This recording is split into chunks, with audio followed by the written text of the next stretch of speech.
The boogeyman is real, and you found him. All right, you primitive screwheads, listen up. What's blood for, if not for shedding? I'm your number one fan. I like to dissect girls. Did you know I'm utterly insane? We all go a little mad sometimes. Be afraid. Be very afraid. 7 days. I am Dracula. We have such sights to show you. Boy! I said, I'm not gonna hurt you. I'm just gonna bash your brains. I am the eater of worlds and of children. What's in the fucking box? They're coming to get you, Barbara. One by one we will take you. Never get out of bed again! You gotta be fucking kidding. It rubs the lotion on its skin or else it gets the hose again. Welcome to prime time, bitch!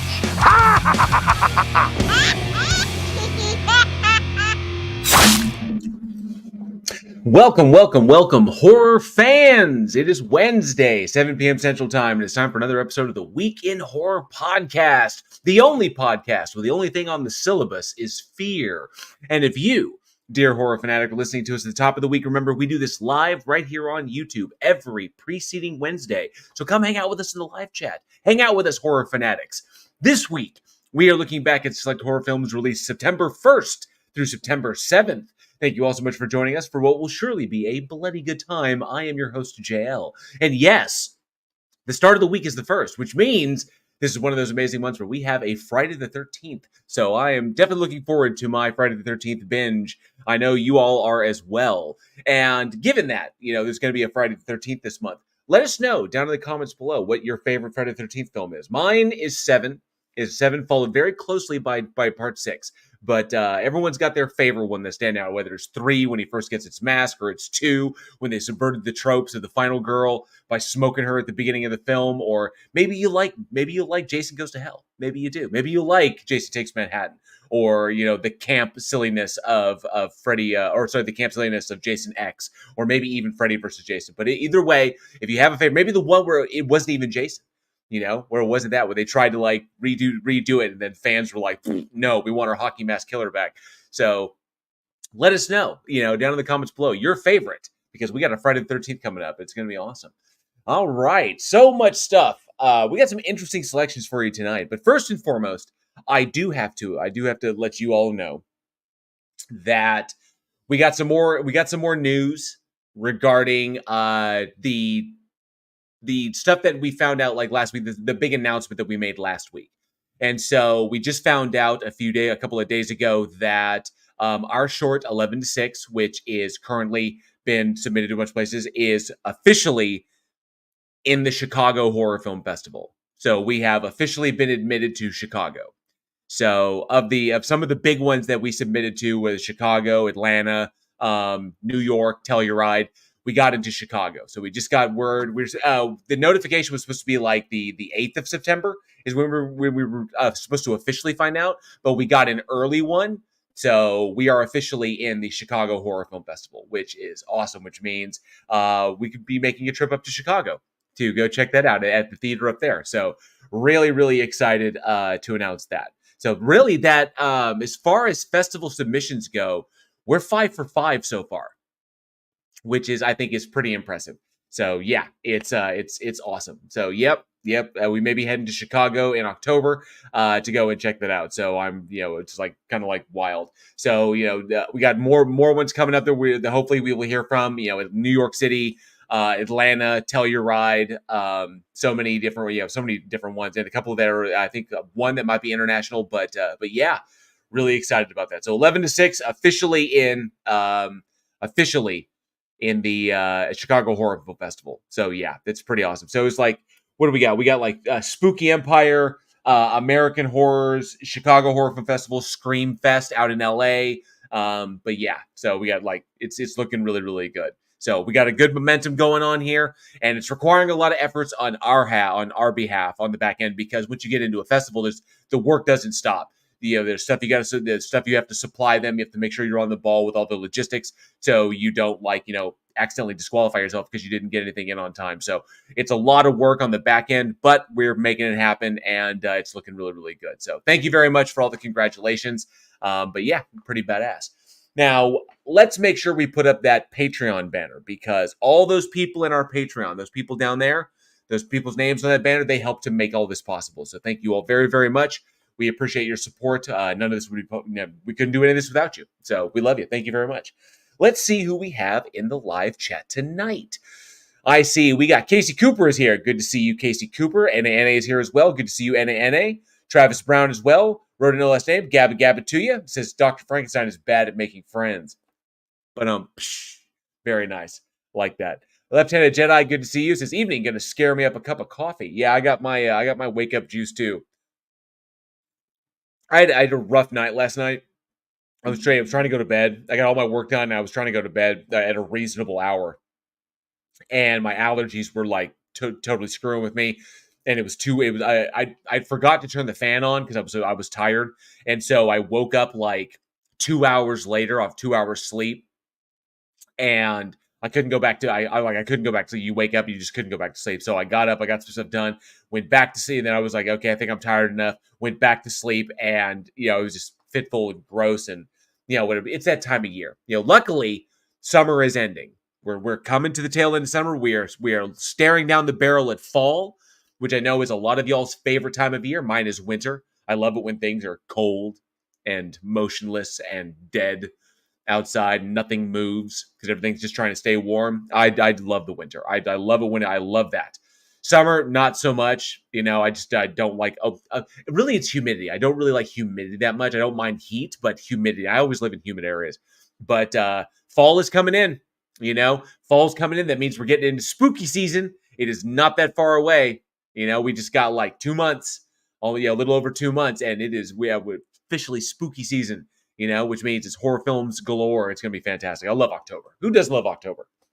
Halloween, greatest fucking holiday ever. So yeah, it's gonna be an absolute blast. Let's see who else we got here. Angel Rivera, good to see you. Thanks so much for being here tonight. Do appreciate that. And Omni Boro says yes, yeah, I'm JL. Yes, just confirming I am JL. Travis Brown says part 7 because of Kane Hodder, Jason. Fuck yes. Kane Hodder made Jason, obviously, gave Jason his voice, per se. But see, I'll give it to CJ Graham. CJ Graham did a fantastic job in 6. That he was just great. CJ Graham was good. He's a close number 2, and right behind Kane Hodder. That's why 7 is my favorite. First, Kane Hodder, Jason versus Psychic, fantastic practical effects, awesome burn stunts. Just really, really great shit. And then, of course, and a good story. And then, of course, 6 because it has the highest on-screen body count of any Friday the 13th. And then, it gets kind of muddy after that. But yeah. So, but 5, 7 and 6. I have a place in my heart for 8. I really do. Just because there are some really, really good moments in that movie. The film is not. It's a Friday the 13th film, but it's kind of like lacking in that respect. But as far as the mythology of Jason, of the Friday the 13th series, but there were some fantastic just kills in that. Like the moments in that were really good. Like the junkie in the alleyway with the hypodermic needle, the drowning, come on. Friday the 13th Part 8 has the only protagonist who tried to shoot the fade with Jason, who literally was like, all right, here we go. Time for the, going for the belt. Moments like that are just brilliant, so yeah, good stuff. But 7 is my ultimate favorite. Let's see. Dr. Sears, Mental Blockbuster Builds. Good to see you. Thanks so much for being here tonight. I do appreciate it. It's nice seeing new names. So I appreciate you hanging out. Let me see. Omniorus Boros has been a member of the Army of the Dead for 4 months. Thank you so much. Do appreciate that support. Yep, 5 for 5 is really exciting. Thank you, Casey Cooper. I appreciate that. All right. Who else do we have in the chat? Who else do we have here? Sears James, good to see you. Thanks so much for hanging out with us tonight. Sarcasm is here as well. Sarcasm has been a member of the Army of the Dead for 13 months. Thank you so much, Sarcasm. You rule. I do appreciate that. All right. Oh, Omnius Orosboro says, I even like Freddy versus Jason. Freddy versus Jason and Jason X had just fantastic. They had just good moments. Jason X had some really good kills. Liquid Nitrogen kill was really, really good one. Just some good moments overall. Even though and of course the sleeping bag sequence in the simulator and like the holodeck simulation, the sleeping bag sequence was freaking hilarious. Good throwback to 6. or sorry, good throwback to 7. But ultimately, Freddy versus Jason, obviously, Robert Englund. The only thing that gets me on that is that the director of that, Ronnie Yen, the director of that, screwed the pooch because one was not familiar with either franchise. I mean, he had no business directing the film. That's just my personal opinion. He directed some music videos before that, so he had a good sense of like pacing and editing, and just like of how to frame a sequence. But he had no business directing that movie because anybody who knew what they were doing would have put Kane Hodder across from Robert Englund. It doesn't. The height, I know he wanted to make this the giant Jason versus Freddy. Freddy is small, Jason is big. That's irrelevant. Like, Jason is already big. Kane Hodder is. If you look at Kane Hodder against Robert Englund, that would have played so well. And Kane Hodder got snubbed on that, and that was freaking bullshit. So total missed opportunity. Missed opportunity on that one. Elizabeth, that's good to see you. Thanks so much for hanging out with us tonight. Do appreciate you being here. All right. Got a bunch of amazing people in the chat. So, now that we have gotten through, I had the one big announcement. Other than that, look forward to new stuff. More stuff coming up here pretty soon. We'll let you know the minute. We hear new things about that, and it's freaking exciting. You shoot a short film, and then you take the chance, you start submitting it places, and then people start accepting it. So, and getting it to see, be seen around the country. There's no telling what can happen from there. So we've a few people have asked us from this point, what do we expect? And there's a number of things that can happen off of getting the film seen everywhere. And so getting into festivals, number one is the opportunity to win awards. You can get directorial awards, picture awards, screenwriting awards, whatever, special effects, stuff like that. So there's always the opportunity for that. And that's always really, really cool, is to get accolades for, the laurels are neat. If you win, you get the laurels best picture or, best film or best sound design or, best screenwriter, whatever. But that's always fun. Laurels and accolades are always really, really cool. The kicker on this is you always hope that you get the opportunity to get to the next project by people seeing what you've put out. And so, yes, it's a very real possibility that we could run this whole thing and nothing happens. Nothing happens at all. People see it, they may enjoy it, but it's not enough to garner any interest, and it doesn't go any far. All it would really do is get our names out there. Some people would be aware of us. It may get us some phone calls. We may get some calls to talk about, other stuff. Maybe an opportunity to do a feature-length version, which we already have written. Which it's already prepped. If we get a call would you like to do a feature-length version, or do you have a script for a feature-length version of 11 to 6, which we do. So we have those opportunities. And then, so it can go a number of ways, which would be really, really cool. You could go the way of Saw, or you could, it started as a short and then blew up into something else. It could go the way of all the other shorts that you've never even heard of because nothing ever came of them. We try not to build ourselves up, we try not to swallow our own hype on this. We're really proud of 11 to 6. I'm proud of the script that I wrote. I'm proud of the story that Eugene and Johnny came up with. When literally the story they came up with was they were driving back from a gig and they were just spitballing ideas. And they were like, what about this situation? Let's give it to JL and see what he can do with it. I'm proud of what I came up with. I love their story idea. I'm proud of the script that I churned out. I'm proud of, Eugene's direction was amazing. Jorg's, work was fantastic. As a director of photography, cinematography, Johnny was great as the villain, and everything was just, it just went beautifully. Despite some schedule crunch times, despite some crunch time stuff, it was just a blast because making movies is fucking fun. And so, I'm proud. We're proud of what we did, and hopefully that will lead, maybe fingers crossed, that will lead to other stuff. Which, of course, if it does, we will tell you all about when it happens. We will give you the updates as they come along, keep you along for the ride. Because, like I said, without like we talked about yesterday, we talked about last week. It feels like yesterday. Talked about last week. Without you guys, this show wouldn't be possible. So you guys rule. Travis Brown says 11 to 6 shows a couple of guys who know how horror films work. We do. We love horror films. But I think that's the kicker. That's the difference. Okay, so I love what Travis Brown brought up here. Last week we talked about a movie. We talked about There's No Such Thing as Vampires, and There's No Such Thing as Vampires was a movie made by a guy who loves horror films. You can tell he's a huge fan. He's a huge fan. He's he's a fan of Carpenter, a fan of Craven, a fan of Cameron. He loves horror films, but there's a big difference in loving horror films and making horror films.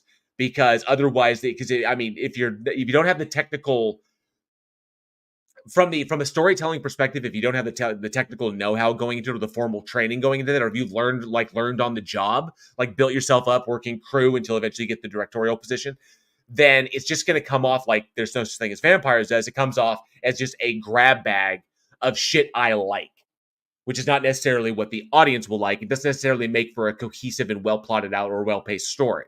And so I chalk this up to not just our love of the horror genre, but also our love of the process of filmmaking, of making movies, of meticulously building each piece, like you're building the pieces of a puzzle.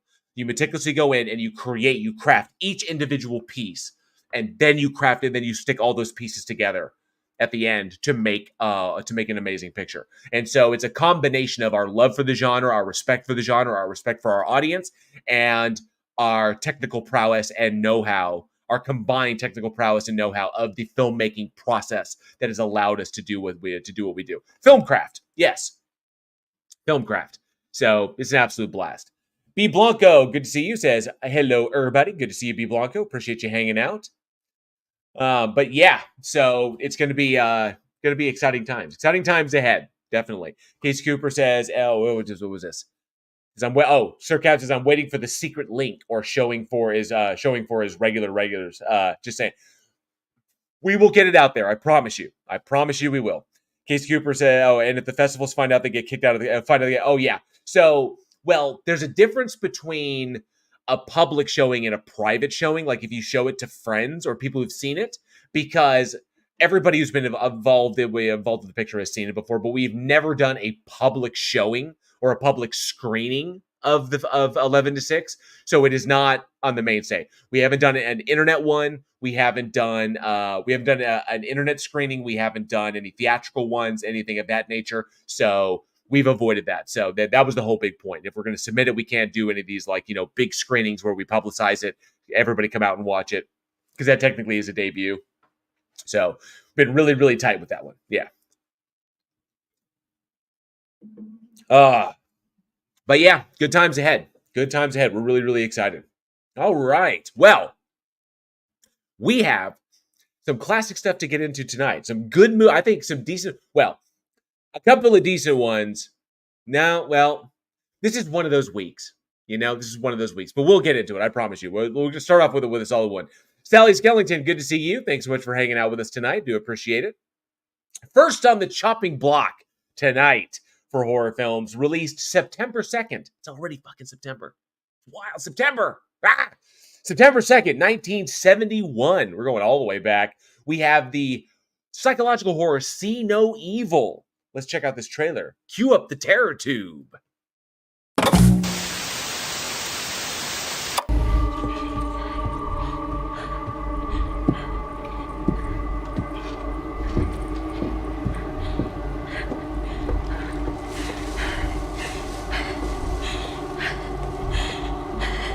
Don't move.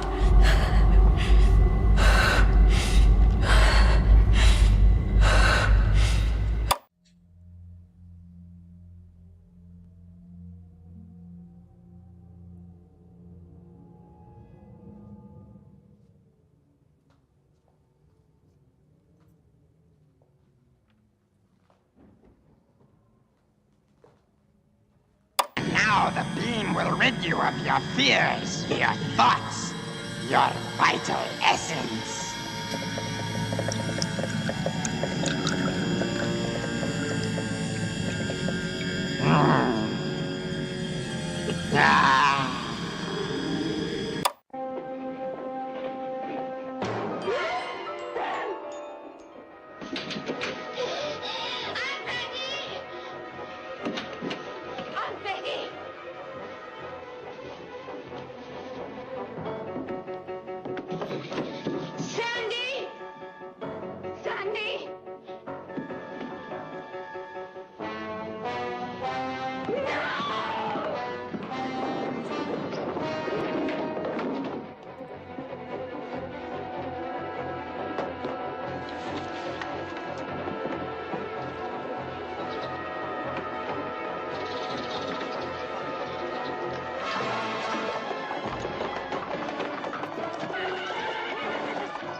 Yes, that was the trailer for See No Evil, 1971 British psychological horror film, directed by Richard Fleischer, written by Brian Clemens, and starring the legendary Mia Farrow, Dorothy Allison, Robin Bailey, Diane Grayson, Brian Rawlinson, and Norman Eshley. And the film, pretty simplistic. The film follows a young woman who recently blinded in a horse riding accident, returns to her uncle's home to basically recuperate. And while there, the house is invaded by an unknown assailant who murders everybody, and then she finds herself on the run trying to survive this killer before the killer can take her out as well. I will give it this. For 1971, this was an extremely well-crafted film that I thoroughly enjoyed. I think the best of the ones that we're going to talk about tonight. I think what set this film apart are two things. One, predominantly the cinematography of this and the performance of Mia Farrow. Mia Farrow, who at the time, 1971, in order to accomplish coming off as blind, had to wear these specialized contacts which help to simulate that. So the vast majority of the time that you see Mia Farrow on screen, she can't really see. Her vision is blurred. The way she described it was that it was like she couldn't focus on anything. And so she wound up just because she couldn't focus on any individual item, she could still like see light and some movement and shadow, but she couldn't, if she tried to focus on something, it would become too difficult. So she wound up just kind of like staring off into space. And that's why you see her kind of like staring off into the negative space, because she found the best comfort was looking at things that were like solid colors. Which you can see in the set design and everything around her, which she's either staring at the sky or she's looking at one particular thing, like where it's a solid color that helped her to not like provide, create headaches and everything. So when you see her walking around and running through the set, and especially the harrowing sequence where she's in the quarry pit, in the old clay pit, and there's like all this machinery and rusted shit all over the place. She can't see when she's like trudging through all that shit. She's barefoot, hardcore, and I got to give it to her. Mia Farrow was put through the ringer on this. And even the director and the writer and everybody knew that the movie was going to be rough on whoever they cast. But she went in there like a trooper and she handled it. So she did it fantastically. Sarcasm brings up Mia Farrow was a beautiful woman, but if she wasn't playing Mia Farrow, she fell short. Thankfully, she's playing Mia Farrow in this one. I would say that is true, yes. She basically played it as she is. A very, very, very, very simple, very organic production. When she wasn't pushed too far, I would say when she wasn't forced to dive really, really too deep, she could just, rest on the strength of the script itself.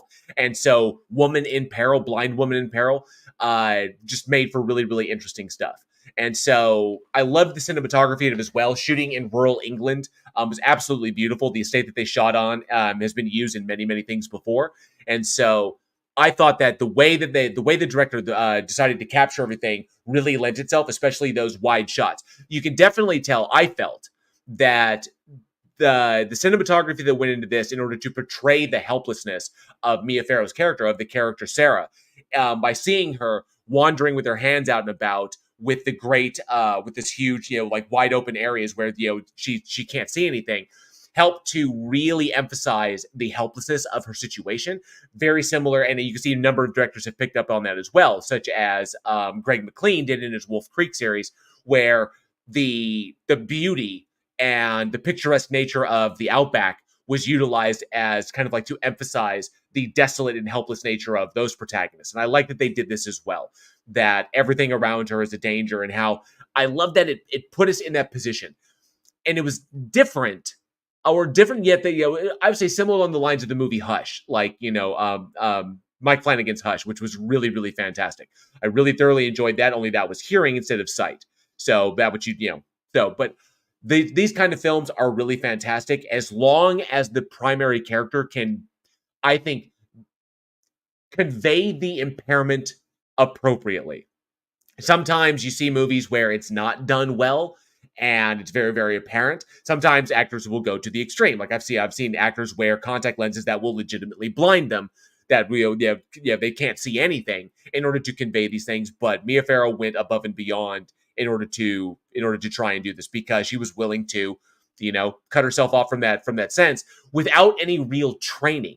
And so all of the bumping into stuff, the knocking things over, it's like was all legitimate. She mentioned a number of times in interviews after the movie came out that there were a number of times, and they were caught a couple of them. You see where she will walk and she will collide into something that she had a tendency to like run. She was trying to move quickly, and then she would run into something, bounce off, and she kind of pinball off things.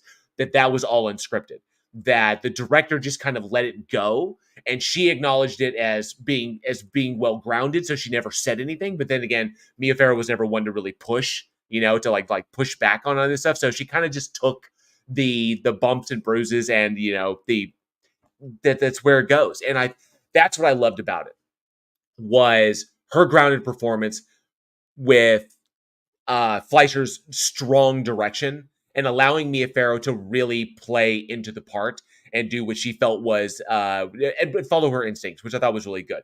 Scoring was solid as well, really helped to convey the environment. And I loved the story aspect, even though you kind of see it coming a mile away, with the idea of the nice little switcheroo at the end. I thought played well, because the time, as far as editing goes and pacing goes, was really, really strong. Now, the big kicker on this one that really got me was when this film came out, 1971, the film did not get good reviews. So critically, it wasn't like lambasted or like that, but it wasn't looked upon favorably. In the wake of, I would say Mia Farrow had already established herself, and so this was kind of seen as one of those little movies that you kind of do. So it didn't get a lot of fanfare. Not to mention, it's a British film, and it's not extreme in its themes. Although you do, the sequences of the body reveals, what I thought were just absolutely brilliant. The cinematography decisions in order to convey her moving throughout the house while everyone is dead around her, I thought was quite impressive. The reveals there. The reveal of Sally on the bed, the reveal of her aunt Betty in the chair, her Uncle George in the bathtub. Walking through these things, I thought was really, really fantastic. The way the angles were shot, I thought was really good. So very, very, it's right. You can see the inspirations have lingered throughout horror films going forward.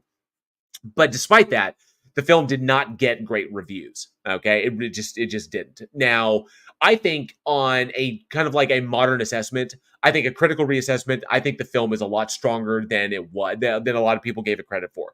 In the early 1970s, in the late 60s and 1970s, it is not it is not beyond reproach to say that there was a severe xenophobia issue, and there was a lot of, I would say, repressive issues in England at the time. A lot of things that informed these things, as you see by the censors, that led to eventually what would become the video nasties.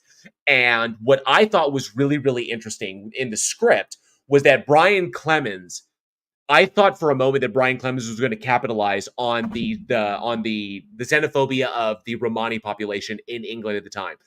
There was great pushback against Romanis, against gypsies, what they call gypsies, but there was a great pushback against them and pushing them out into the middle of nowhere, and pushing them out into the rural areas where nobody had to deal with them. They didn't. The majority of communities didn't want them in cities. So I thought that Clemens initially was going to lean into the whole, xenophobic idea of the Romani movie, and it was a Romani person who was behind everything. But turns around.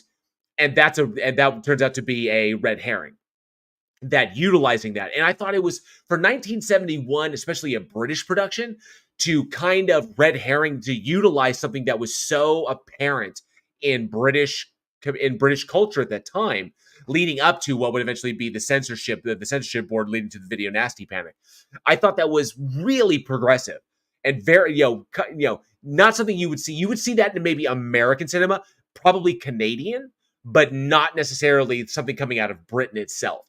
And I'd like to think, although I can't confirm it, I'd like to think that both Fleischer and Mia Farrow and the others were attracted to it because it utilized that notion that the first assumption is not always the correct assumption, and how that those assumptions almost lead to her inevitable death, because they assume it's the gypsies, and then they run off to go confront them until they suddenly realize we're wrong. It's actually somebody we know that had access the entire time. And then they rush back and they manage to save her in the nick of time before the killer gets her.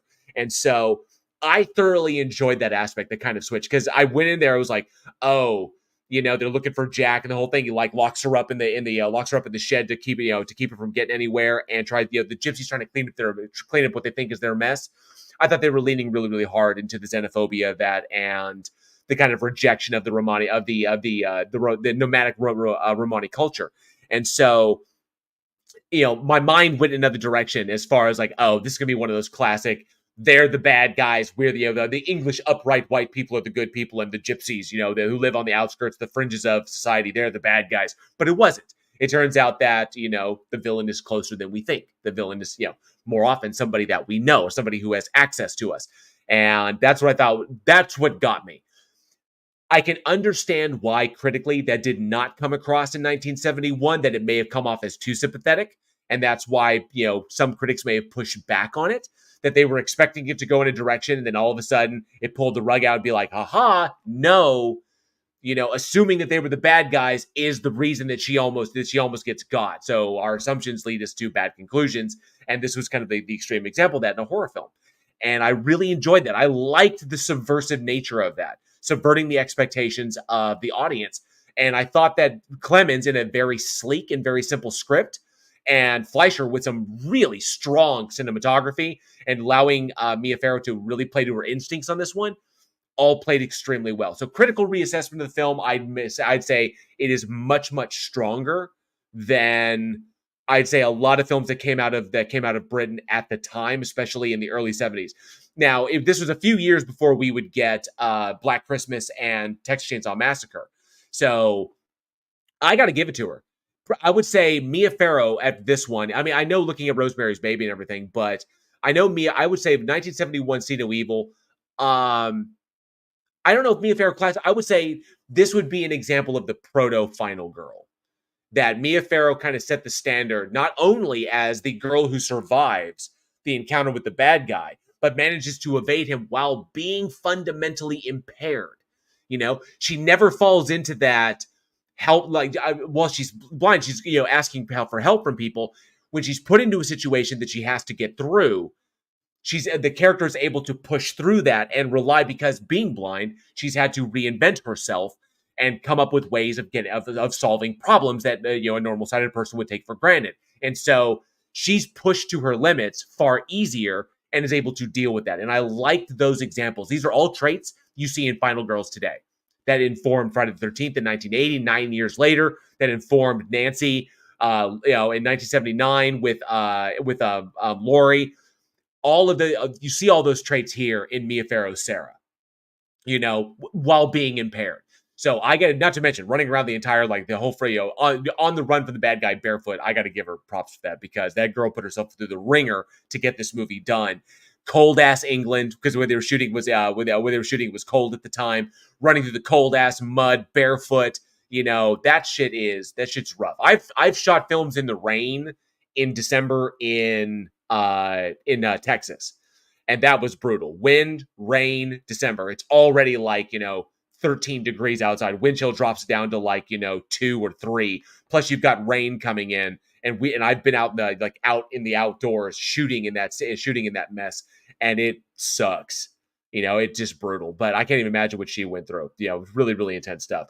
A really, really good, strong movie, I think, that deserves a little bit more praise on critical reassessment. So, given what Mia Farrow brought to it and given what the crew brought to it, very, very strong film that doesn't go in the direction that you would expect it to go, especially for deeply conservative, deeply, I would almost say, repressive Britain at the time. Given how homophobic the culture was, given how averse to anything challenging, it was, especially in Britain at the time, because this is leading up to the censor board beginning to crack down on shit that they felt was inappropriate and led to the video nasty panic of the 80s. So really, really interesting stuff, and a fantastic entry in Mia Farrow's filmography. So definitely check it out if you haven't gotten the opportunity. It's on Tubi right now, so it's free. Go and see it, first opportunity you get. And you'll see some really fantastic, very, very, I would say almost formulaic, but some really good imagination and good creativity. Examples of strong creativity, both on actors and directors. I'll give it that. That subverts the expectations of 70s English cinema, which I thought was really, really cool. A bit of a standout there. Now, but given this, Mia Farrow's performance, as an impaired kind of like proto-final girl in this. I'll give her that.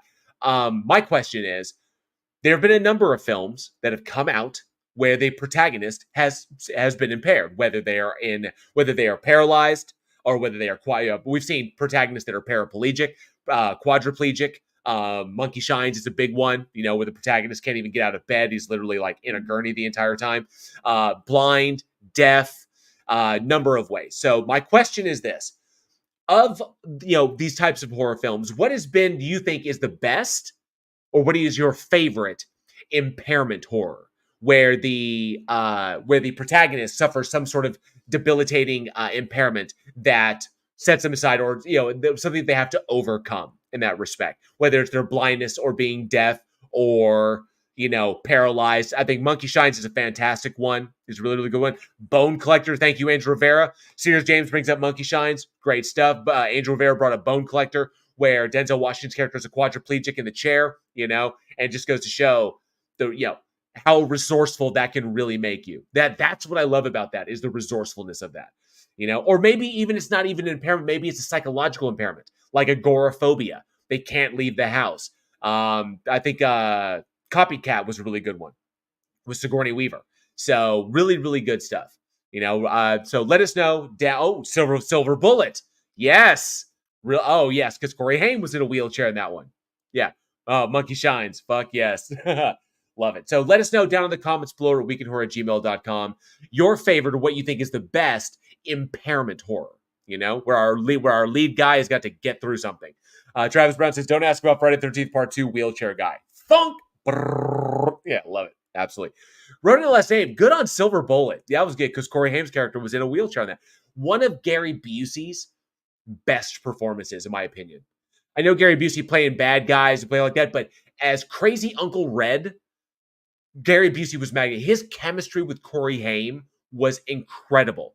The uncle who's always the friend. He's always, I'm your best friend uncle. But at moments, realizing that he has to be the adult. And that's a difficult tightrope to walk. Recognizing from what the protagonist is going through and reacting to that as, I'm your friend and we're going to have fun and it's going to be great. I'm the fun uncle.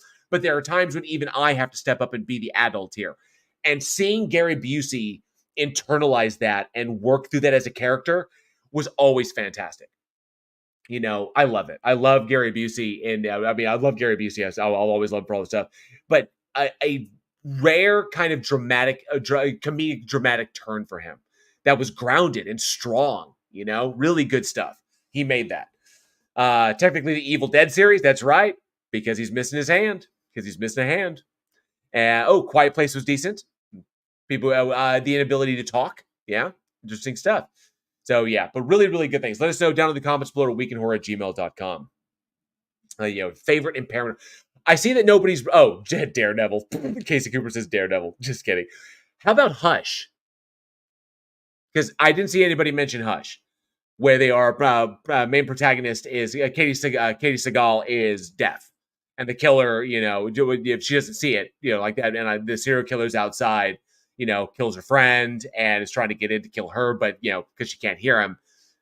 I thought Hush was I really enjoyed Hush. I thought that was a really strong impairment one. So a lot of love for that one.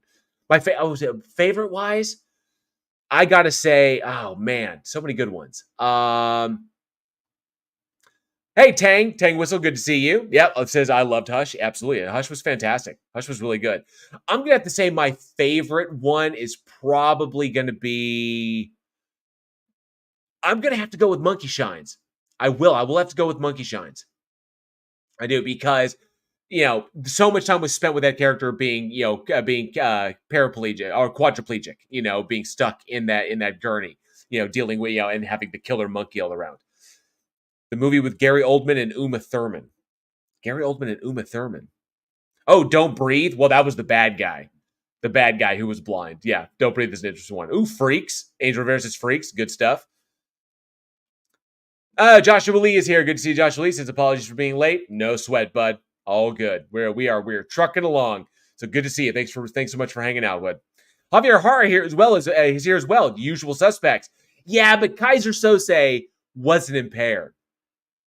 Remember, that was all bullshit.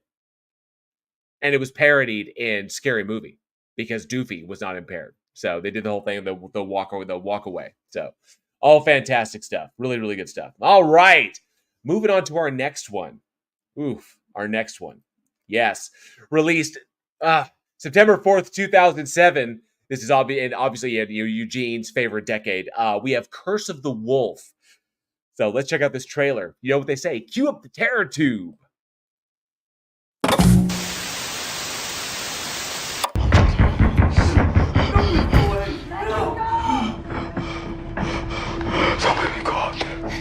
No! I'm sorry. I'll die! I can't help you here. You have to leave. Dude! Oh, no!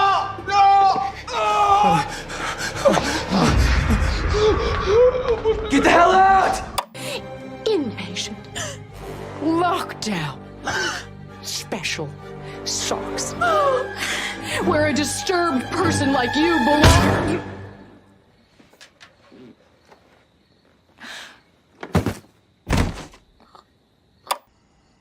Jerry.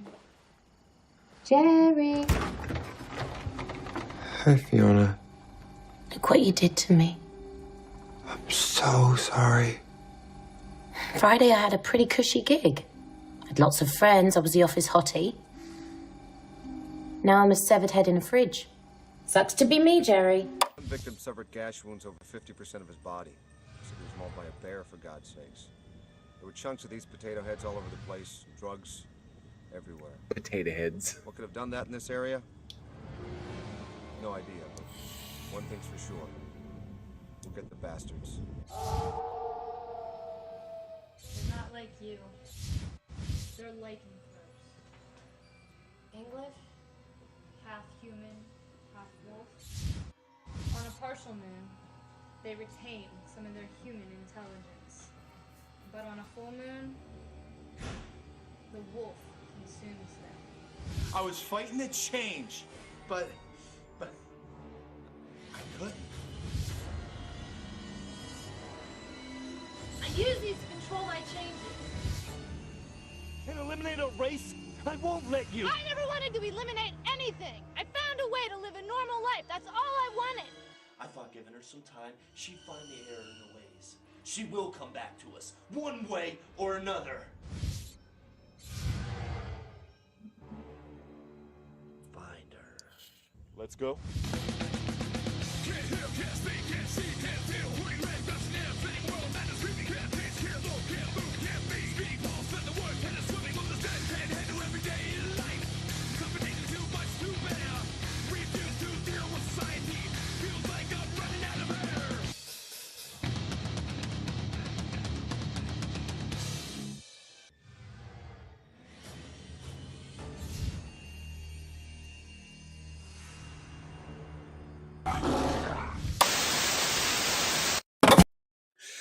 Oh, yes. That was the trailer for Curse of the Wolf. What to say about this one? Yes, Curse of the Wolf, written and directed by Len Kabaczynski and starring the late Lanny Poffo.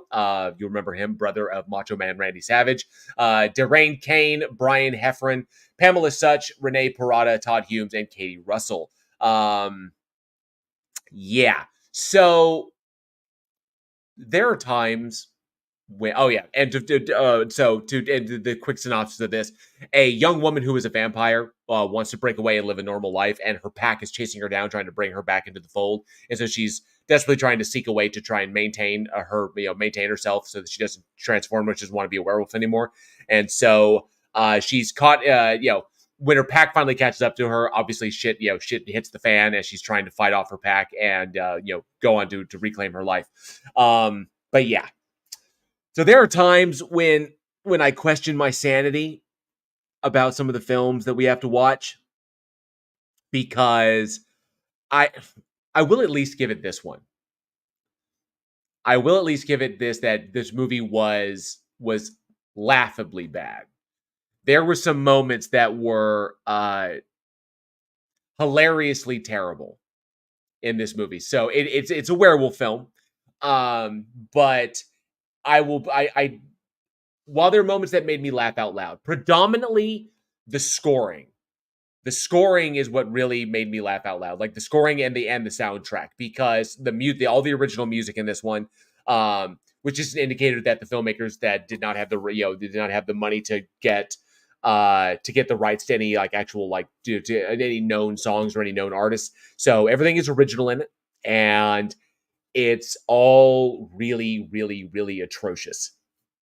None of the music actually fits any of the scenes that they're in.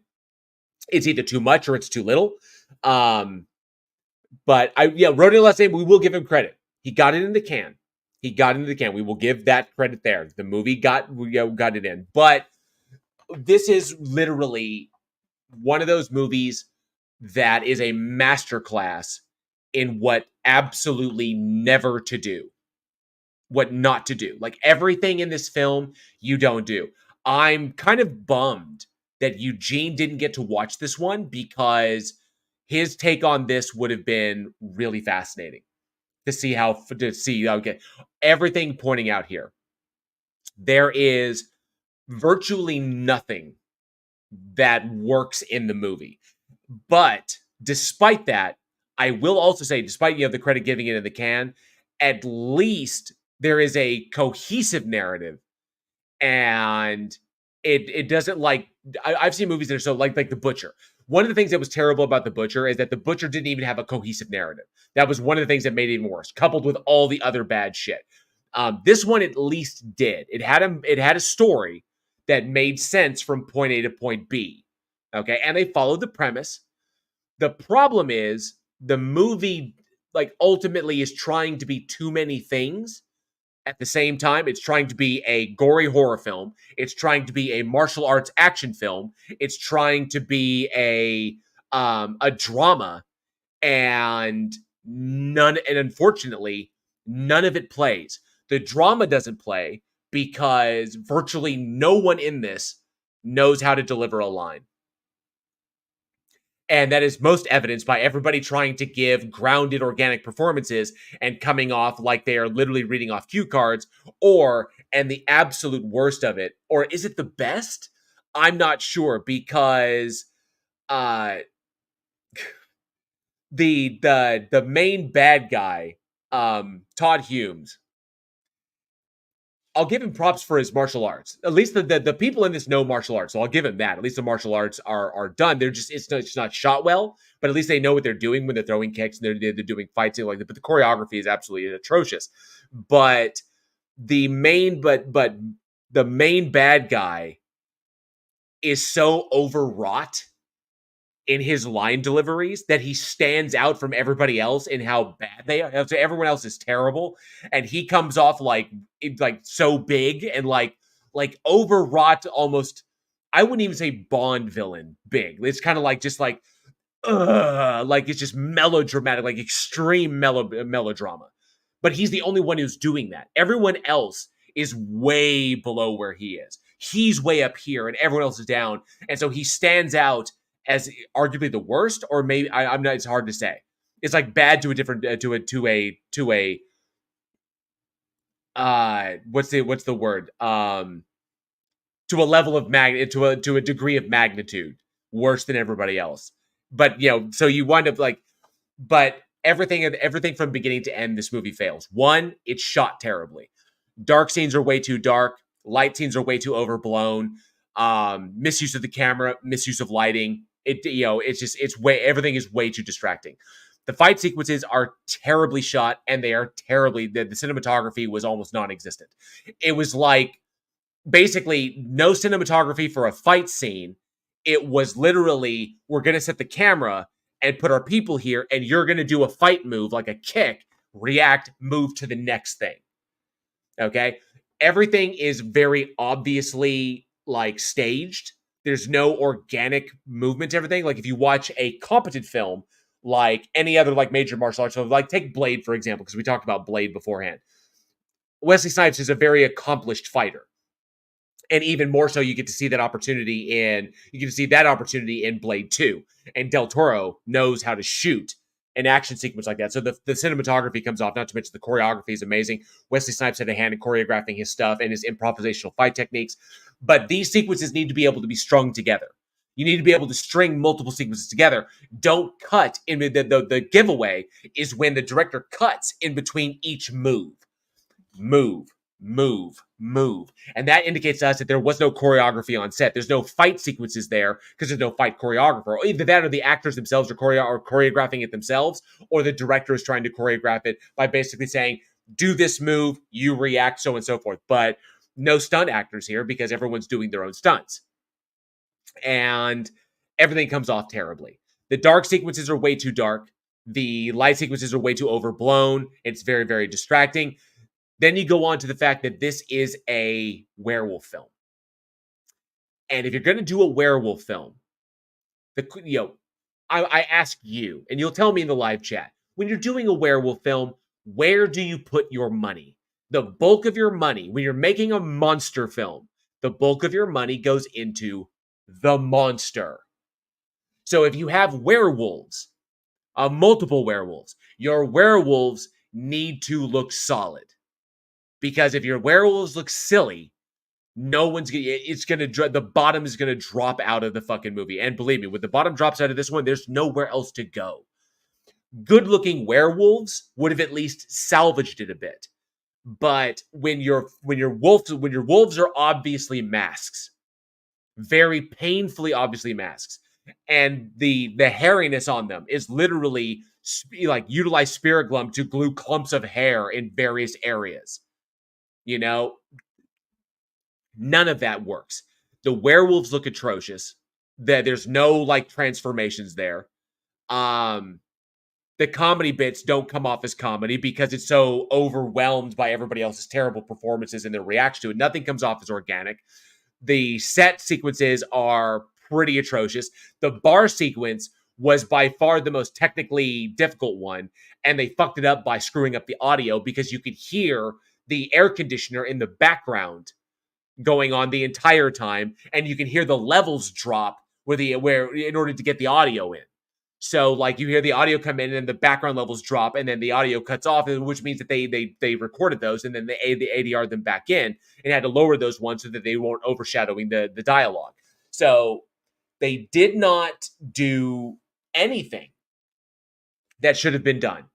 There is no polishing this turd. This is what the only reason I would say to watch this is if you yourself are wanting to get into filmmaking and you want to learn what not to do. This is one of those movies that you watch that you pick up. This is what we don't do. This is how you don't frame shots. This is when you're going to shoot at night. This is how you do this.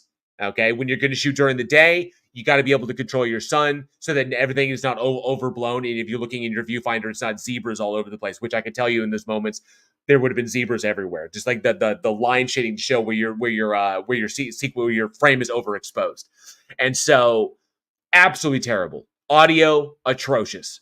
I don't know what was going on with the mix right there. I don't know how the recording sound. It came off to me very much like they basically went out with a camera and a boom and just recorded and didn't give a fuck about ambient, which is really problematic. Okay? A couple of sequences and not even enough gratuitous TNA to really make up for any of that. To say at least we got some hotties. There is some stuff in there. There is some some decent tease, but nothing that really lends itself to it almost comes it comes off way trashier than it should have. There's no class to it. I would say that the sequence when Brian Heffron, who plays Franklin, who's credited as the Blue Meanie, he's a great big huge fat guy.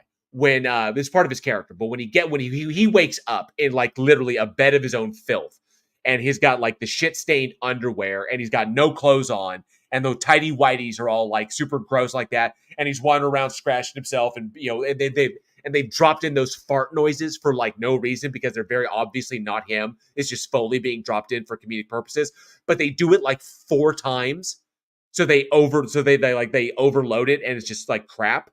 So in that sequence, that is literally this movie. Like that sequence right there was just beyond the pale. So I wish there could be something that I could say that went anywhere. And apparently Benjamin Costello, good to see you. Thanks so much for hanging out. It says RLM, Red Letter Media, ripped this movie a new one, but they loved the theme song. They also became good friends with Len after the BOTW episode. I will say this. As a filmmaker, this was very, very hard to watch. And I found at times found myself laughing out loud, and especially a bunch of the songs. When the songs pop in, the disbalance there, the discordance of the song to the scene, and then just a lot of the sequences. I wish I could talk to him. I wish I could talk to Len and find out what exactly went wrong on here. Like, what did he run into? What were the issues that he ran into that he had difficulty overcoming? Was this a budgetary issue? Was this a lot of thinking on the fly, trying to compensate for stuff? Like, what went down? To hear the story behind how this thing went so awry would be really, really interesting. I think would be a fascinating talk. And I don't mean to knock it down. Len Kabasinski this wasn't like his one claim to fame. I mean, and you see him, he was in the movie. He played the character Stick. You've worked for many years, solid dude. And, you can see his love for it. He loves monster movies. He loves action films. He's done numerous stuff. I think other movies he was Swamp Zombies, Challenge of Five Gauntlets. He's still working, which is great. Like I said, he got it in the can. Everyone is a learning process. It really, really is. Everyone you go through, you learn from. And this one was early. So I think he did Swamp Zombies in 2005. And then I think before that was Zombiegeddon and Minds of Terror. Very, very schlock, very trauma style stuff. Did Curse of the Wolf, and then has gone on to do other stuff. But, we focusing around Ninja, Prophecy of Death, Wendigo, Warriors of the Apocalypse. Big fan of monsters and martial arts is what the guy digs. Go with what you love. Go with what you love. Now, I myself have not seen his most recent one, which came out in 2022, which was Pact of, as an actor, he acted in Pact of Vengeance. As far as it goes, I know that I think Curse of the Wolf was the second film he ever came up with. He ever did. I haven't seen his most recent one, which was Pact of Vengeance, which he's also in. But that one's got some okay ratings. So I may have to check that one out. I haven't had an opportunity to see it. So I'm glad to see that Len is still working and working regularly. That's good. You want to see your director. You want to see people, grow. You want to see them grow. You want to see them evolve. You want to see them really begin to focus and hone their art and hone their craft and get solid. I think it would be really, really cool. But I got to give it on this one. So if you do want to check it out, it's on Amazon for $2.99. You would have to buy it. I paid for it. I was going to buy it, and now it's in my collection, as are a number of other wacky films. I will say this: the film is not. I mean, the bar is low. Movies like The Butcher are obviously going to be like bottom of the barrel, scraping trash, and even that had Alan Ritchson in it. Curse of the Wolf. Hey, Ronald says it was no suburban Sasquatch. But yeah, he got it into the can. I just wish he'd had more to work with. Maybe it was budgetary constraints, but yeah, everything that I think could go wrong on a production obviously went wrong here. Audio issues, and maybe it's a lack of planning. I'm not sure. This is a story that Len could tell. I think that Len could tell amazing. Just the story behind this one, I think would be fascinating. All the stuff that he ran into. And I'd be curious to know about that. I'd be curious to hear about these things. I don't think he's done like a behind the scenes talk about it or like a breakdown. But yeah, this felt very much like a learning opportunity, that everything that they were working on, they were learning as they were going. So it felt very, very, not like very amateurish in that respect. Kind of like we had to make sure that we do this next time. But it makes it really, really tough. Makes it really hard.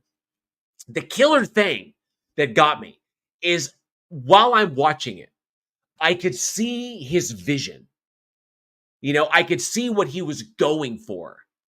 And it always pains me. It hurts so much more when you see the target that they were aiming at, and then you see how far they fell short on it. Which it just as a fellow filmmaker, it stings. It's kind of like, oh, fuck. And I know that must have stung in the editing suite when you realize, you were shooting for that, and either how close you came or how far you fell short of it. It's always really, really painful. So I'll give that. But definitely a masterclass in mid-2000s, what not to do. Just rough. Absolutely rough. So, but I will say that. Jay Verse, good to see you, says, this sounds like the filmmaker's equivalent to Hetfield watching Gravity. That. But yeah, Omniora Sports says we need more films like Suburban Sasquatch. We apparently do. But the one thing it kind of brought to mind, I wanted to ask you guys. I wanted to get your guys' opinion.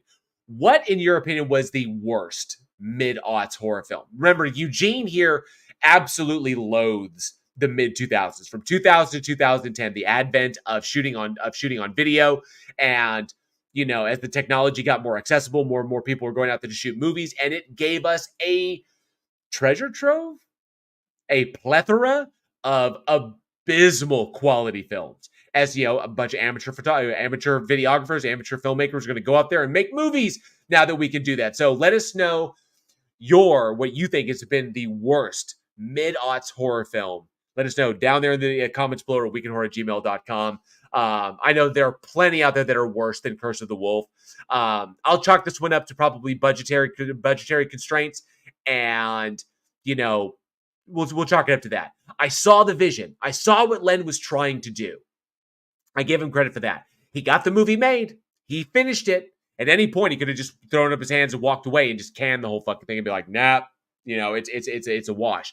No, he persevered. Him, his cast, his crew, they persevered. They fought. They got it done. They got it edited. They got it in the can. They got it released. You got to give him credit on that one. Stick to it to the end. We're here to make a project. We're here to make a product, put it out there, and just move on to the next one. So well done, Len. I'll give him credit on that one. But sometimes those constraints, woof, really, really hardcore stuff. Yeah, shit you got to deal with. Josh Lee says, when did those witchcraft movies come out? From the late 80s to like 2016 or 2017, somewhere around there. But a long time. That's why there's like 18 witchcraft films. I know, because we did an entire episode on the witchcraft franchise. Congratulations, Aaron, as his inaugural episode had to watch all the witchcraft films. That was brutal. All right. Let's move on to our next one of the night. So this one, going back again in the Wayback Machine, released September 6th, 1974, we have The Thirsty Dead.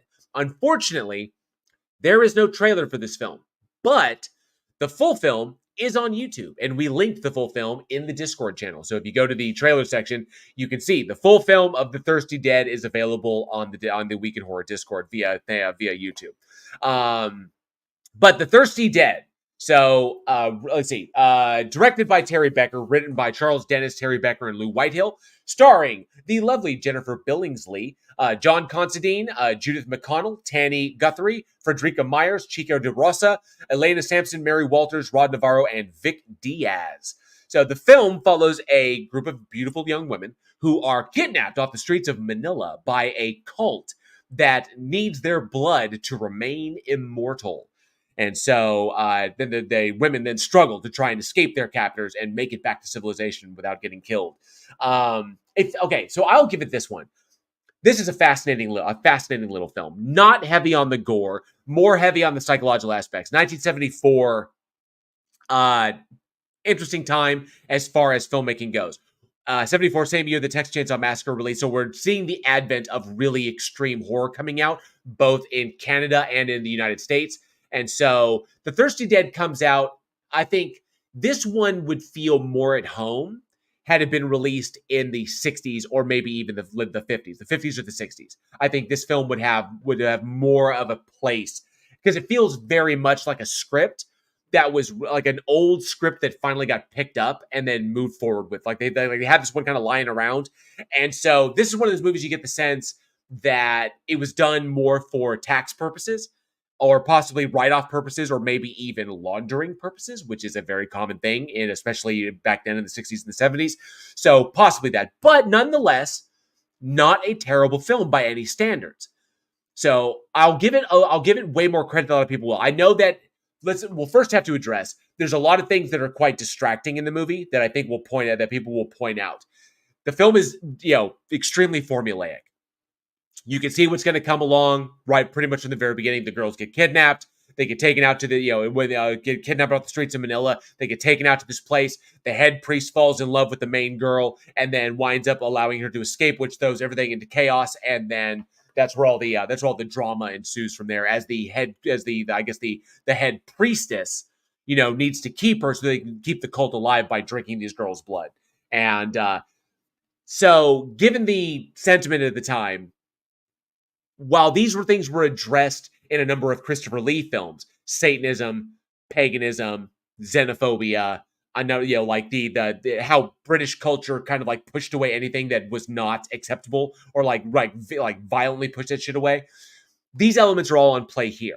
But in 1974, I'm thinking that this script probably got picked up because these themes were becoming more prevalent.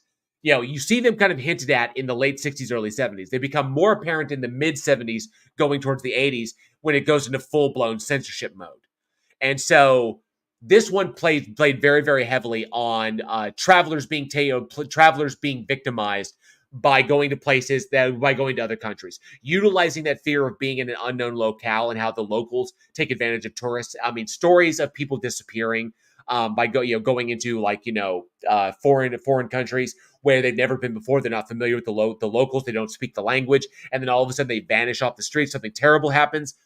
There was a common thing. Stories like that proliferated because obviously in the 1970s, the lack of the internet, these things proliferated via either radio, television, or newspaper. And so people would see them and it was so shocking because, it wasn't something you saw every day. So this leads to these legends of people going out there and being absconded with by these evil, the natives of the area. Couple that with the increasing fear of the increase in Satanism, thanks to LaVey Satanism, which got a foothold in the 60s. It was becoming more prevalent in the 70s.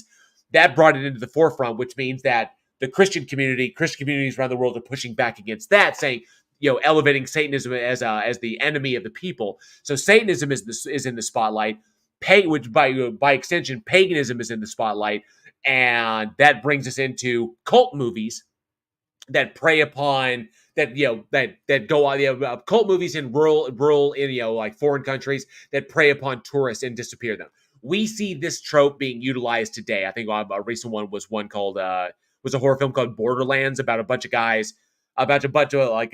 college kids who go down into Mexico and get picked up by the Santa Muerte cult, and they wind up getting sacrificed to them because they're a death cult that operates in Mexico. And so a combination of multiple elements kind of like rising up, I think gave rise to this kind of old script that never got made. That it would seem like this would be something that in the vault of like Hammer horror. Like if someone there had it in their vault somewhere, and because Satanism was on the I guess the awareness of Satanism was on the rise thanks to the counterculture movement, and which led people to the rise of paganistic practices, ritualism, and stuff like that. And then of course, coupled with the growing urban legend fear of cults preying on tourists, by international travel, which you see in a number of films, especially Italian giallo films, who took advantage of that one. Americans coming into other countries they didn't know, or Italians going somewhere else and being absconded with. These things kind of like gave a justification for making this movie and releasing it. But that would mean that the planning that was done for this would have been done really, really fast, which is very apparent because I am pretty damn certain the cave sequences when they're walking through the caves, the layer of the cult that's built within the mountain. I'm pretty sure I saw those caves in an episode of Star Trek, and there is I could see a lot of Star Trek influence in this as far as production goes, because this almost felt like a Star Trek production, like a Desilu production. The pastel colors, which came up really, really well in the cameras that they had at the time. So pastels were heavily leaned upon because of how you were able to. Oh, Turistas. Yeah, thank you, Javier Hara. Turistas is another good one.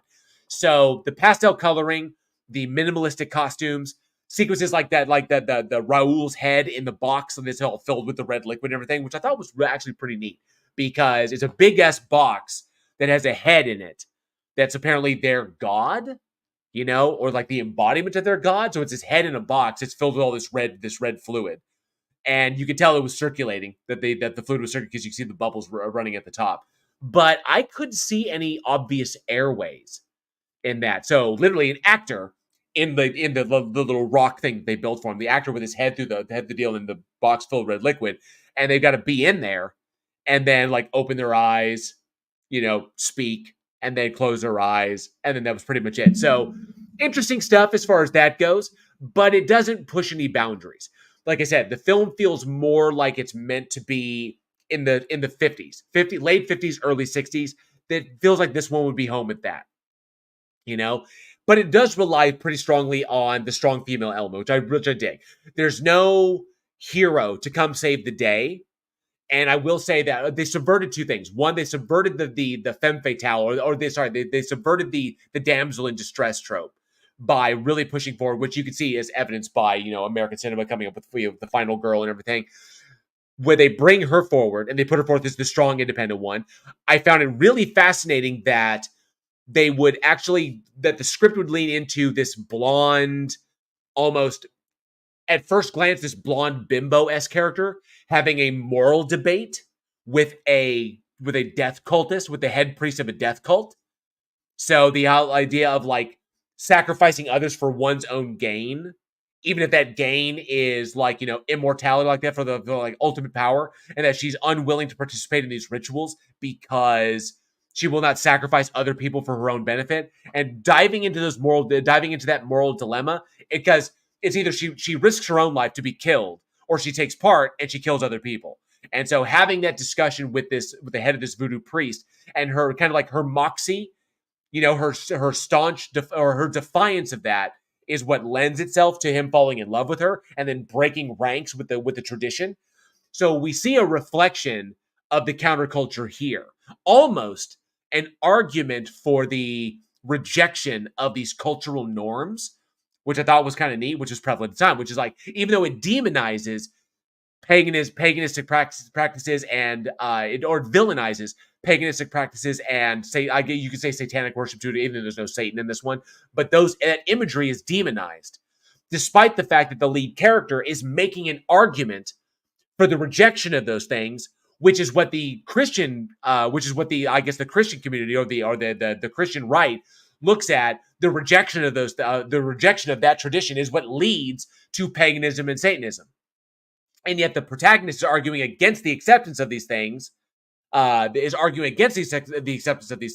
because they're ostensibly doing the exact same thing that the other side is doing.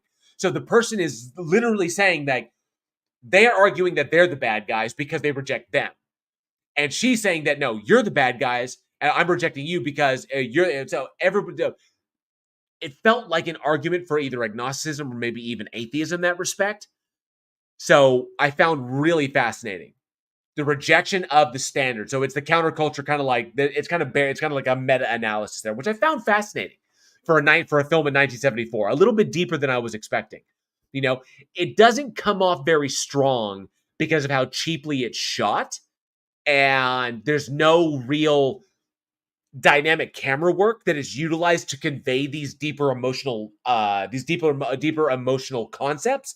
So we don't spend a lot of time on her face or a lot of time on his face as these characters are internalizing each other's arguments, but it was there. I just wish that more had been levied to it in order to really emphasize the importance of these things.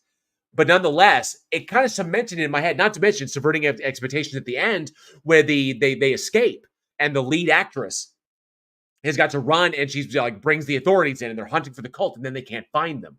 And so she's left, you know, when the soldiers all give up, like, there's nothing up on this mountain. We can't find anybody. We can't be wasting all these resources. And though all the soldiers, the search team, they all leave, and she's left standing in the road looking up at the mountain. You know, like, I was there. It happened. I know it did. Meanwhile, the cult is looking through their magical telescope, and then the cult, the queen is kind of like, ha, we've escaped. They'll never find us. So subverting expectation in the end. There's no real happy ending here. They do escape, but the cult is left to go about its own, you know, devices, and it is now unstoppable, or it is now has not been stopped. So what do you do? So I like that it subverted expectations in the ending. It tried to put forward a solid argument against how the myopic nature of both sides of the religious argument in that respect. How they fail to see the forest for the trees, and that the one girl that they go to bring in to be like their new avatar, who's raising up, is the one pointing it out to them. And she happens to be like a blonde, almost model-esque character that you would not expect this from, which I really dig. A lot of subversion going on in this film, which I found pretty impressive. Really, really interesting. And so that led me to be curious. This movie, given what they did with it, I think is worthy of a remake. I think this movie could be remade, given how deep the script was trying to go, but was limited by the technology of the time, by the lack of either the budget or the lack of technology in the budget, because they couldn't do much as far as violence and gore and like the nature. So everything was kind of everything was kind of they did it as best they could. I think the most money probably went into the aging sequence when the head priest escapes from the area that's protected by their immortality. He gets too far away and he begins to de-age really quickly. They use the same technique they've been utilized since the 30s. In order to do the Jekyll and Hyde transformation or the Wolfman transformation, where they do the overlay, they do the multiple overlays. And so that was not bad. But I will say this. I think this movie is worthy of a remake. I think it's remake worthy. I really do. The question is, do you think it is remake worthy? That was my question for the audience. Do y'all think that The Thirsty Dead, given 1974, how long ago this came out, do you think this one is worthy of a remake? Okay, or possibly revisiting, maybe even a thematic sequel. I don't know. Let us know your thoughts down in the comments below or weekinhorror@gmail.com. Love to hear what your thoughts on that one, because this one's kind of fascinating. Also available on Tubi if you haven't had an opportunity to watch it. Thank you, Joshua Lee, who's been a member of the Army of the Dead for 12 months. Do appreciate the support, Josh. You rock. Sarkaz says money laundering in the 70s couldn't happen. I'm not buying it. Right. Yeah, Benjamin Costello says it looks like it was shot on old Star Trek TOS sets. Agreed. Yeah, I had that exact same thought. I'm pretty sure I saw those caves in an away mission. I'm pretty certain I did. That's what I thought. I was like, whoa, that's very, very Star Trek. Especially the setup. You have the caves with the big open areas, and then the pastel coloring, the minimalistic pastel. When he comes out, he's got the cape on with the big high things on the big collar on the side. I was like, this is so Star Trek. That's what it felt like, big time. So, but yeah, definitely. Lieutenant Judge says Moxie. There's a word severely underused these days. I know. It is underused. Moxie is underused. But let us know down in the comments below. The Thirsty Dead. Worthy of a remake? Worthy of a re-exploration? Maybe of a thematic sequel? Who knows? But let us know your thoughts down in the comments below at weekinhorror@gmail.com. All right. Now, let's move on to our next one. This one is fascinating. It's a fascinating little film that really got my attention. Released September 7th, 2001. We have Psycho Beach Party. And we're going to get weird. So let's check out this trailer. You know what they say? Cue up the terror tube. What kind of man crawls into his own grave in search of hope? A desperate one. The Turks threaten to destroy my kingdom. With power like yours, I could stop them. Save my people. Save my family. How supremely noble, Lord Impaler.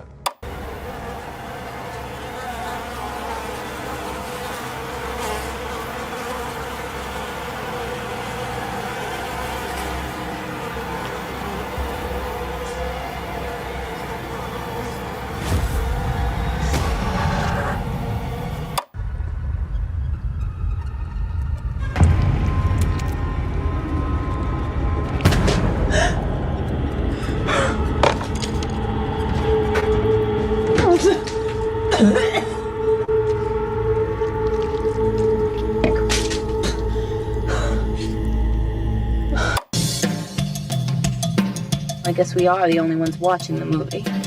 These guys have only one thing on their minds. Want a wiener?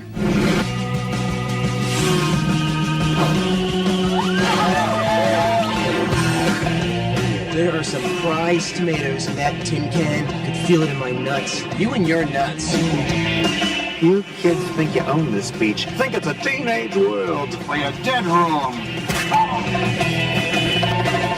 me help you with that. Have I been acting strange lately?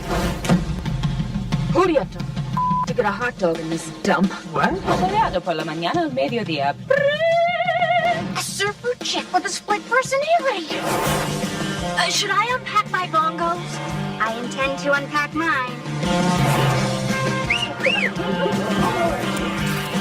All right, guys, come on. That's enough. Ah! What the hell is that? Help me. I hate to say this, but I think our little chipper may be the butcher at Malibu Beach. Strange that the victim had only one testicle stuffed in his mouth. Well, that's because he only had one. Plenty of meat. Only one potato. A little sex. I believe this is what you young people call it. A gangbang. A little sin. I've been a bad boy. Bad boys get spanked. A little psycho.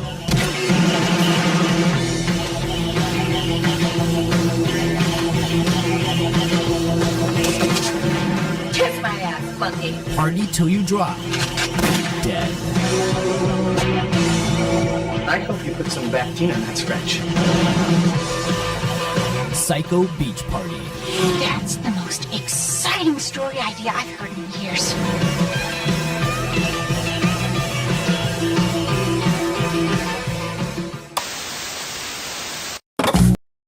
Yes, that was the trailer for Psycho Beach Party. This is a fascinating one. So, released in 2000, directed by Robert Lee King, written by Charles Busch, and starring a cavalcade of actors you probably recognize. Lauren Ambrose from 6 Feet Under fame, Thomas Gibson from Criminal Minds, Nicholas Brendan from Buffy the Vampire Slayer, Kimberly Davies, Matt Kiesler, Charles Busch. Charles Busch was Captain Monica Stark in this, and Charles Busch also wrote it. And Beth Broderick, Academy Award winner Amy Adams, Kathleen Robertson, Andrew Levitas, Shannon Rowe, and Nicholas DeGasto. So the film follows a girl in the 1950s. I believe this was 1956 when it's set, but it's set in the 1950s, where this young girl named Florence, who's definitely a very Gidget-like character, is attempting to. I'm going to get your bongos out. No, I'm not going to get my bongos out. Attempts to it's stuck in that realm of young girls wondering torn between boys and other stuff, and she wants to be a part of the gang. Turns out, but she has multiple personalities. So a multiple personality surfer chick becomes embroiled in a serial killer in the events of a serial killer stalking the beaches of Malibu at the time. This is such a weird, fascinating little film. Now, as far as the story goes on this one, the film itself is it's a send-up of both 50s films at the time, 50s psychodramas, 1960s beach films with all the sequences they have there, and of course, I would say 70s and 80s slasher films. All the tropes are there to be kind of ladled upon, and it's just chock full of little moments where people point that out. Now, I know that everybody out there will probably watch this and be like, what is up with this? The scripting is fascinating, okay? Because the way that Charles Busch captures 50s pacing as far as dialogue goes is phenomenal. Not only capitalizing on tropes of the 50s, but actual, I would say, the cadences and the terminology at the time, and making it sound and casting the film so it's effortless and comes off fairly well. But it's so strange. And I was reminded of the zombie flick Fido, okay, where they captured the same style was captured. Hallmarks of that was where that the essence of the 50s was captured well, or like Pleasantville. Very similar to that in that respect. Charles Busch originally wrote this as a play. It originally was an off-Broadway play that did fairly well, and then after its off-Broadway run, and it won numerous awards. After that, he spent the next, I believe it was nearly 20 years, trying to turn this into a movie, and so inevitably, given I guess, this is what networking wise was able to put the money together to be able to shoot this picture and get it done. I will give a lot of praise to this one. So much went into this is definitely a passion project. You can tell it's a passion project, and passion projects are always hit or miss in that respect. It's very, very tough to try and pull those off and not have them come off as like narcissistic love letters to oneself, like Hudson Hawk did. Even though Hudson Hawk is a guilty pleasure of mine, that was a love letter from Bruce Willis to Bruce Willis, is what that movie was. This one doesn't come off like that. It very easily could have, given Charles's view of all of those different things. But fortunately, Charles Busch has the wherewithal to allow the tropes, to allow those generations speak for themselves, and to really allow the actors to have fun with this. Obviously, this is one of those movies that people take because it's one that you can just have fun with. Part of being an actor is it's not always like, playing up for comedy or playing, it's not always like comedy, drama, or sometimes it's about, it's the opportunity to have fun and just be a clown in that respect and just to do silly, funny things. And this is one of those movies that I think comes along that allows the actors to do this, which is why everyone is so effortless in this and enjoyable to watch. You see various like Nicholas Brendan as Xander, we know him as Xander, has a kind of like a way about it. Coming off in this one was rather refreshing. Amy Adams, who has gone on to be an amazingly dramatic and strong and powerful dramatic actor, getting the opportunity to be in this silly, goofy comedy. Same with Thomas Gibson, even though knowing from Dharma and Greg, but all these years of Criminal Minds, we see that, but the opportunity to see him in a super fun, zany kind of goofy role where virtually everything he says rhymes. It's like a rhyming couplet. Almost every dialogue is. And that's what I dug about this one. The parody of all of these things. Like Aaron Reese brings up, the dialogue style is a parody of how the adults who wrote those old movies thought teenagers talked. That's why it always feels slightly off being organic. Okay, but the actors themselves are so fucking talented that they actually are able to drop it in an organic way, which is wild.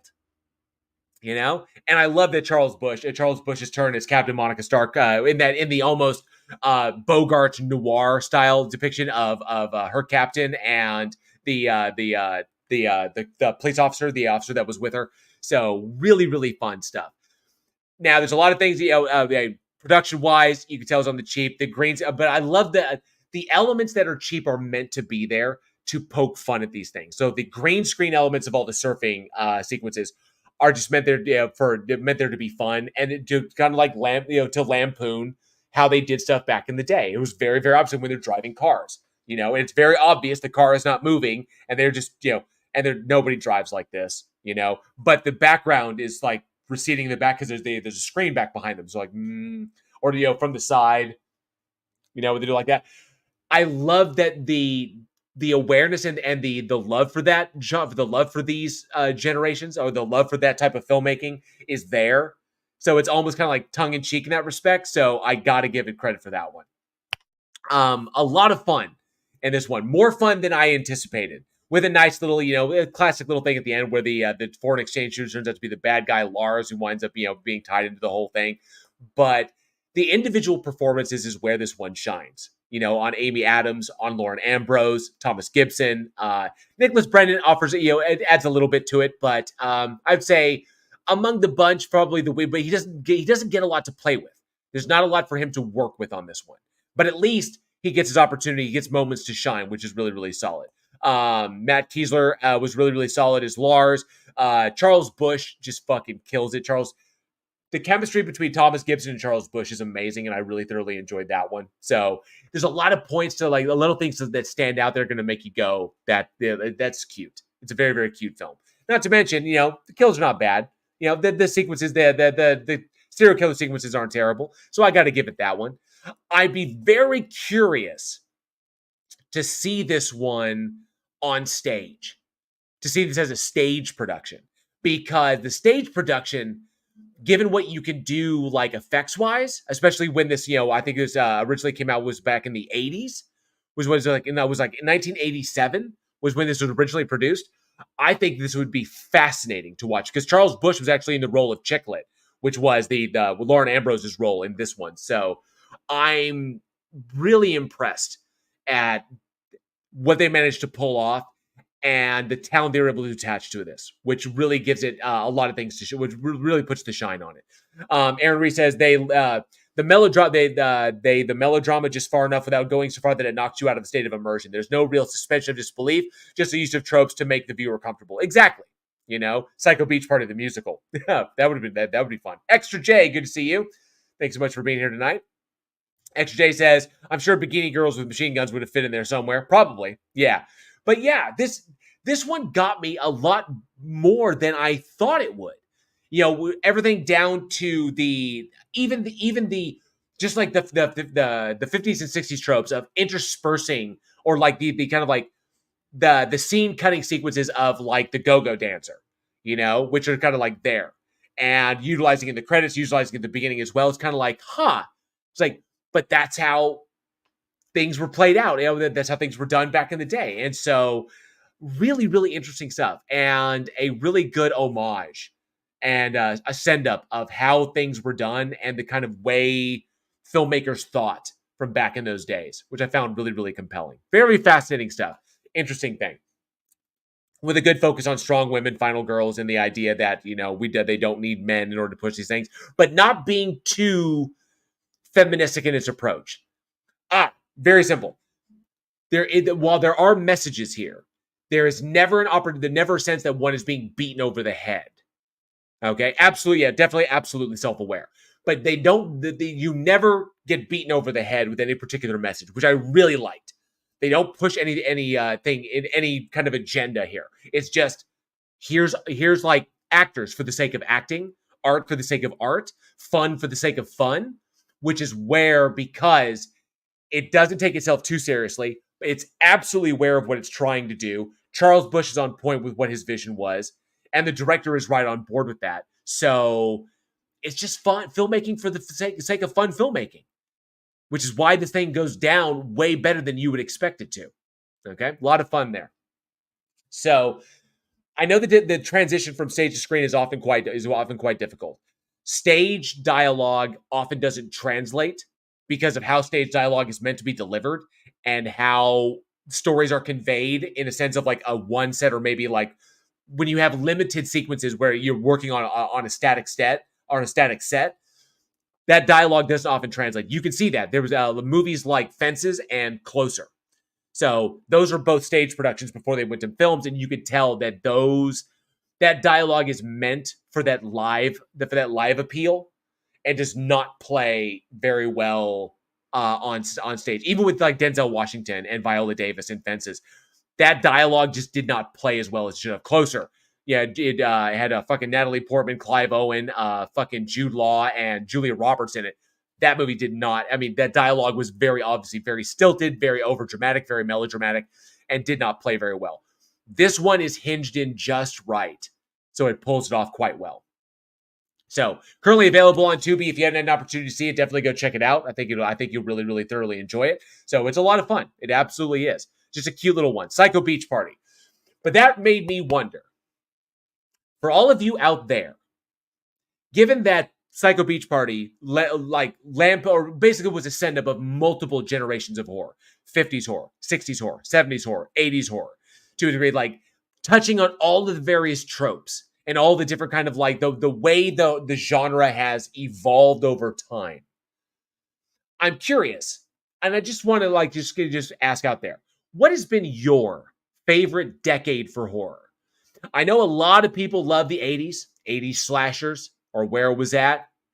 80s slashers or 80s like paranormal films. 70s slashers were really, really strong. 70s was big for psychological horror. 80s was good for slashers. The 60s and the 50s, that's when you're getting into more of your like monster movies, especially post World War II. Get into the big radioactive, like the big radioactive monster movies or mutated monster movies. Or maybe even Hammer horror, where we have some of our original like Universal monsters and such. If you like 60s Hammer horror, 50s like nuclear monsters, 30s and 40s Universal monsters, what is your favorite decade for horror? Like your favorite. You can go to the 90s. 90s got really big into meta. Aughts got really big into like, indie film, indie productions. So let us know your favorite decade for horror films. What your kind of go-to moment. I'm curious as to what people's favorite decades are, because I love the 80s tropes in this one. The 50s and the 60s and the 50s and the 60s were cute, and they kind of led themselves to the atmosphere, to the story that was being told. But the 80s tropes really, really got me, and the send-ups of that, and very much aligned with like a number of like fucking Happy Birthday to Me and shit like that. So really, really fun stuff. Left-Hand Jedi says 60s, 70s Hammer film fan. Fantastic. 60s and 70s is fantastic. Great stuff. Hammer horror, brilliant shit. So glad they're back. Even though it pains me it hurt when I found out that the Hammer's return with the Eddie Izzard helmed Jekyll and Hyde film apparently did not get great reviews. But if it's Hammer style filmmaking, if it's a Hammer horror film, that needs to be looked at through a particular lens. Trying to critique a Hammer film by the standards of today's contemporary filmmaking, like A24 and shit like that, is not going to fly. There is a certain amount of concession that I think needs to be made with Hammer horror films. They have a particular style and a particular that identifies them as horror, or that identifies them as Hammer. You don't go beyond that. You go beyond that, you're no longer Hammer. You're just a production company. There's an identity to Hammer, and I think the new Jekyll Hyde film with Eddie Izzard is not getting its fair shake, in my opinion. So, yeah, can't touch it. Sally Skeleton says the 80s. 80s was brilliant. Sir Kevin says, I like the 2040s. The virtual practical effects are unparalleled. I'm curious to see what it would be like, 2040s, 2050s. What will filmmaking be like then? It'll be fucking wild. So, but definitely let us know down in the comments below or at weekinhorror@gmail.com what your favorite decade for horror is. Maybe even why, When it comes down to Psycho Beach Party, like that awkward yet kind of silly campy silliness. It's just a lot of, it's nice to see actors having fun with their roles. And you get a lot of that from the 50s, the 60s, and the 70s. Actors who thoroughly enjoyed their roles, who were going in there to make movies, and rarely did you see a performance where it was just for a paycheck. It wasn't common you saw actors resting on their laurels in those days, and I like that. We're doing a movie not just because we're getting paid, not just for whatever reason. We're not phoning it in. We're coming in because we love making movies. It's a fun profession, and I like that all of that was here in this film. And that harkens back to 50s, 60s, and 70s cinema. Absolutely. So let us know down in the comments below your favorite decade for horror. All right. Well, we cleaned up a little early, running a little bit quick. But then again, there's no one here to talk beside me, so we didn't get to extend it out a little bit. But you know what time it is. That was our last one. So it's everybody's favorite time of the night. Everybody who stuck around, it's trivia time. Yes, it is trivia time. Tonight's trivia question. Okay, if you're the first person in the live chat, I got the live chat up right here. If you've got the first answer or the first correct answer in the live chat, you will win a special mystery item from the Weekend Horror Store, and hopefully, thanks. I don't know what's going on with Teespring again, like that. Hopefully, those recent wieners. I almost said wiener. Recent winners should be receiving your items very, very soon. Fingers crossed. But yes, be the first person with the correct answer in the live chat. You will win a special item from the Weekend Horror Store from our Teespring. So you ready? Get those Google fingers ready. Your trivia question tonight is: what was the alternate title used for The Thirsty Dead when it released on VHS? What was the alternate title that was used for The Thirsty Dead when it released on VHS? First person with the correct answer down in the live chat gets a special item from the Weekend Horror Store. Let's see who can get that one first. It might take a second. This would require a little bit of searching, and Wrote It No Last Name gets it. God damn, you guys are too fucking good. Too fucking good. Wrote It No Last Name. First one to put one in there, and he nailed it. The original, the name for The Thirsty Dead, when it released on VHS, the title used was Blood Hunt. So well done, Wrote It No Last Name. Got your name down? All right. So we will get that printed and shipped to you ASAP. What were some other ones? Island of Mayhem, that would have been good. Bloodthirst, that would have also been good. Tang Whistle. The Slightly Parched Deceased, very nice. Extra J. Blood Angel Rivera got as well. Bloodhunt as well. Aaron Reese got The Hangry Dead. Nice, I like that one. So, but congratulations, wrote in the last name. Well done. You were right on point with that one. That or you knew where to look, or you'd seen it beforehand. But nonetheless, well done. Congratulations. We will get that printed and shipped to you ASAP. Teespring, don't let me down. So it's killing me. But that, Horror Fiends, wow, we ended a little bit early. It's an early show tonight, because it's just little old me. But that, Horror Fiends, will conclude this episode of the Week in Horror podcast. I want to thank everyone so much for joining us. We truly hope you enjoyed the show. And if you did, smash that like and subscribe button and be sure to hit that bell so you never miss a future episode. Join us next week when we look back at the controversial German exploitation horror Necromantic, the savage captivity horror Barbarian, 80s supernatural slasher The Outing, and the creeping anthology terror, I've been so waiting to talk about this one, Grim Prairie Tales. Be sure to check out Josh Olsen's store at badsamurai.store. He does all the awesome artworks. He's splattered all over our merchandise, which you can find over at Teespring. And for more from Week in Horror, check out all the bloody links that are down in the description. Follow us on the socials for the daily splatter, your daily horror recommendation. Join our Discord for watch parties, big announcements, all kinds of shenanigans. And support the show through channel memberships, super chats, super thanks, PayPal, and even through our Patreon for as little as $1 a month. Get your name on the banner down below. Thank you so much to help us do all the stuff we do behind the scenes, like get into film festivals. Couldn't do it without you. As always, thank you all so much for being the greatest audience a horror film podcast could possibly have. We love each and every single one of you. I will see you next week. I am JL, and as always, stay scared.